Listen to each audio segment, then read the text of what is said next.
Hello everybody. So I was prompted to create a video on adulting and self-care 101.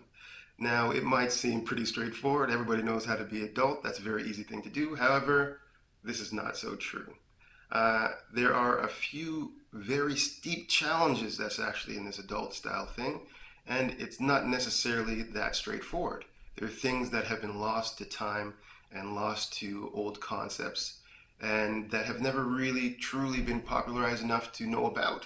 So in this video, we're going to go over a few key tips just to give you a slight insight on what is really needed to cultivate a strong adulting practice or a strong adulthood and be able to usher your children into something that is more like embracement of life so that they can achieve the things that are most fulfilling to them. Now, tip number one, which will seem kind of straightforward, but again, still challenge to kind of bring to fruition, is the fact that an adult way of looking at life has absolutely nothing to do with a child's way of looking at life. Adults deal with more factual, informational, social perceptions of things, and kids have none of these things. They do not exist to them. Therefore, how and why we make most of our decisions don't particularly make sense to children. And this is why they argue with us. That doesn't make sense. That's not right. That's not fair. I don't want to do that. Why do I have to do that? They're asking these questions to start building their foundations on how to navigate life. Thus, if we are to be able to bring about some kind of unity for them in being able to answer these things, we have to achieve them for ourselves, either previous to the child or during the child rearing process. Now, this means that we will have to be able to communicate not from the adult perspective per se, but within the child realm of thinking. So you do not give a child adult concepts to deal with, you give them childlike concepts to deal with. This is generally why I believe people stick very close to the kind of truths that we're taught. Being a good boy or girl is listening to rules, or being nice to your neighbor, or being polite or kind. And this is great because we start building the framework of things, but this becomes a problem if we ever break those rules. Because to the child that we're growing up, we don't listen to rules that were made, so what we're saying is don't listen to rules. But we're enforcing the fact that rules are important and they must be listened to.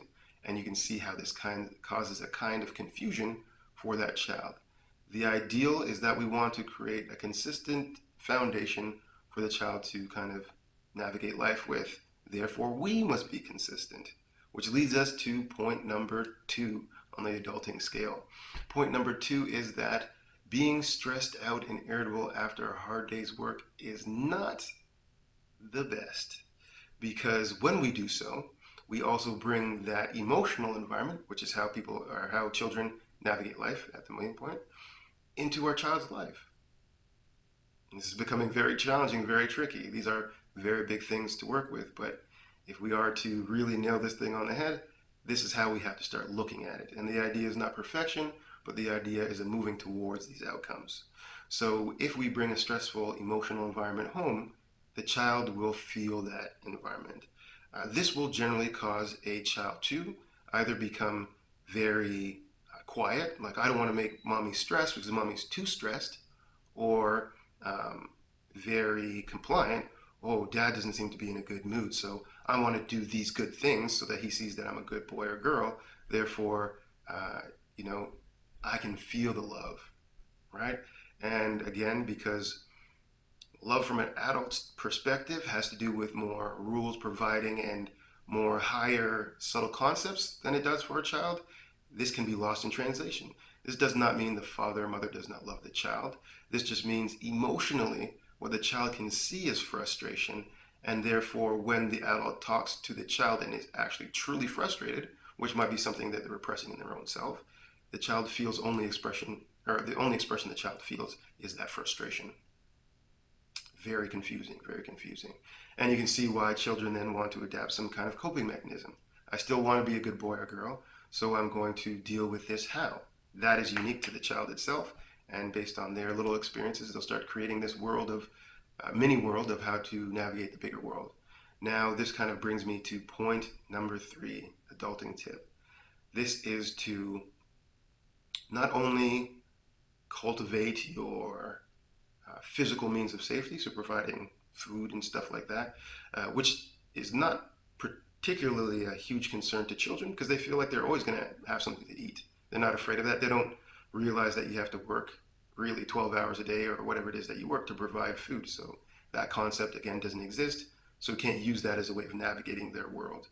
We have to think that a child is more concerned with time spent with them and appropriately being understood.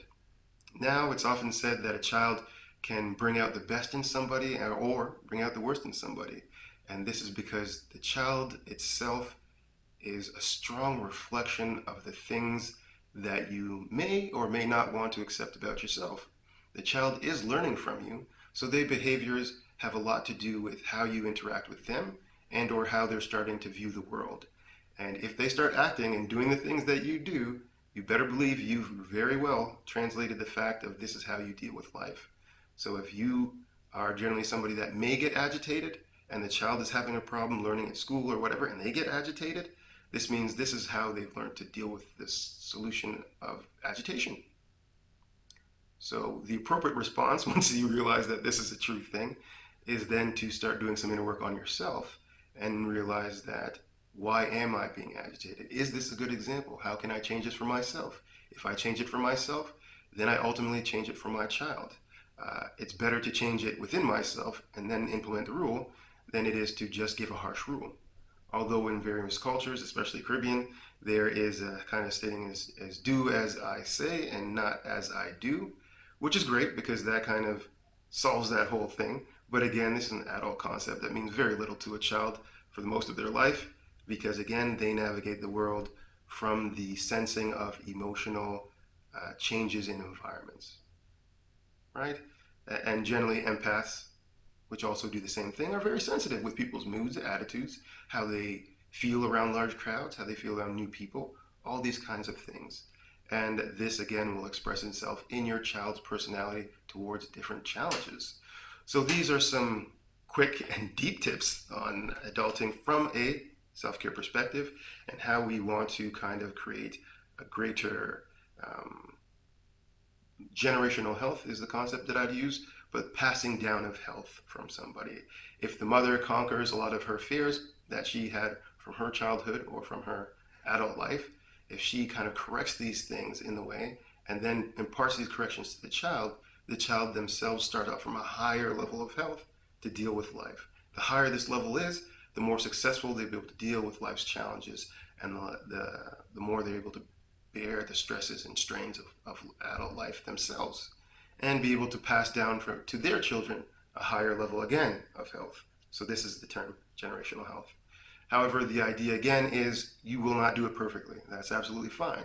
You have a second chance. When they become teenagers or young adults, you now can see the complete downsides of a style of taking on life. And now that you're a little bit older, you can now start to pass down this wisdom to your young adult child and show them ways of correcting. If they do not listen, this is ultimately fine as well. They will learn themselves, but the idea is that you are thoughtful and understanding when they go through the same lessons that you've already learned. Don't stop it, but support them as they start to find out the truth of what that way of thinking ultimately ends in. So hopefully that makes a little sense. That is my Adulting Self-Care 101. 3 amazing, powerful tips that will change a lot about the health, mental, physical, and emotion of our growing children and the little people that we care about.